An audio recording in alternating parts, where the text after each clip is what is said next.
Hello everybody, welcome to our next edition of Kev Thinking Out Loud. This is our video blog meant to be able for us to get information out to clients in a timely manner. And just a reminder, it's not intended to replace or substitute for our regular meetings. Today what I'd like to talk to you about is deflation and inflation.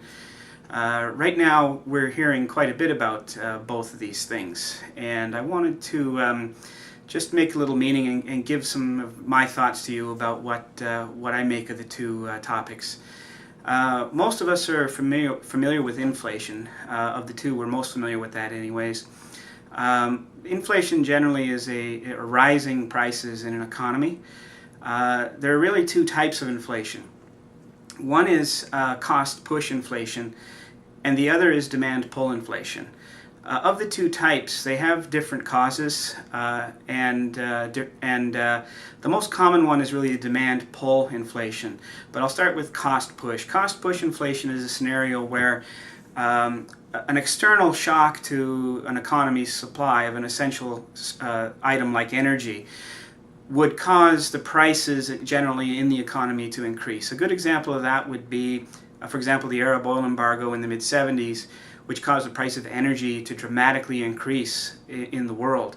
As a result, the prices of everything went up along with it.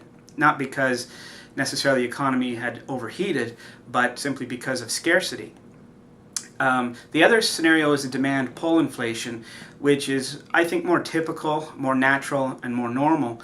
Is a scenario where the economy cannot keep pace with the growing demand from consumers. So as consumers, as an economy reaches the later stages of its business cycle, consumers, they're employed, they have good cash flow, and they demand more and more products and services beyond the ability of the economy to keep up, and therefore prices tend to rise up.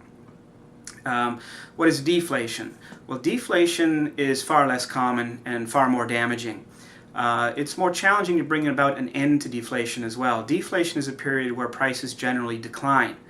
And the reason why it's more dangerous is because consumers, when they feel that prices are going to decline in the future, are less likely to consume today. So it actually makes the problem worse and worse. If you felt that the price of something was going to go down in the future, you would simply hold on to your cash until the product that you're after got cheaper, and then you would buy. And in the process of waiting and deferring consumption, it makes a bad situation worse. The policies that would be followed in a case like that are different as well.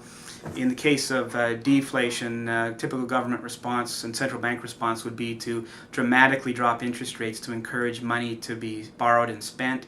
Often, though, that won't go far enough, and governments and central banks will have to actually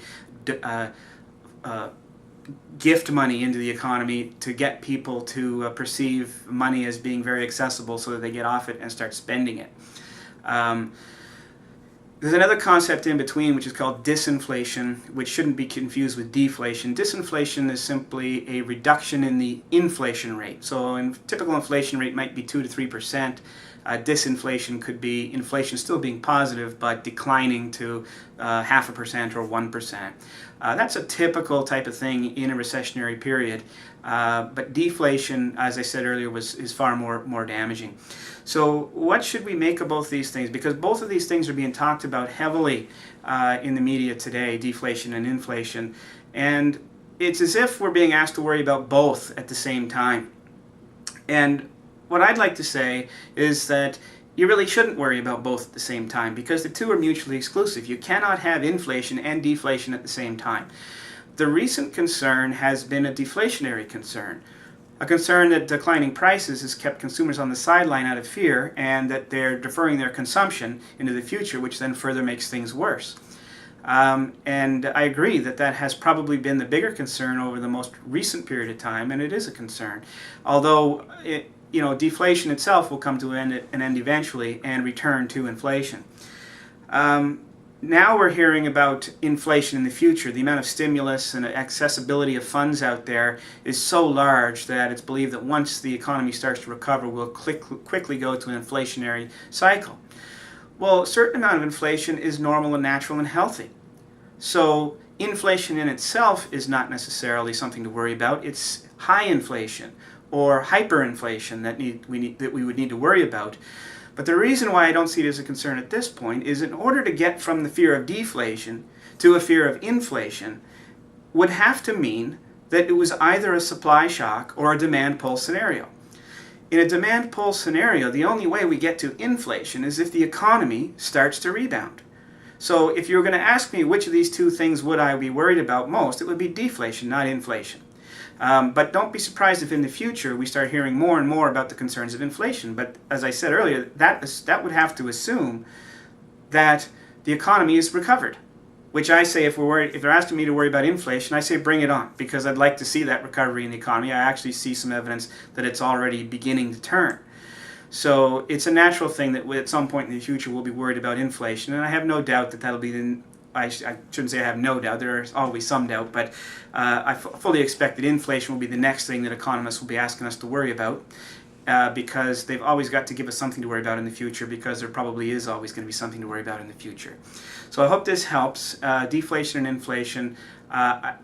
In summary, I don't think you should be worried about both at the same time. In order to get from one to the other, from deflation to inflation, that assumes that the economy is going to get better, which in fact I believe that it will. Thank you very much. And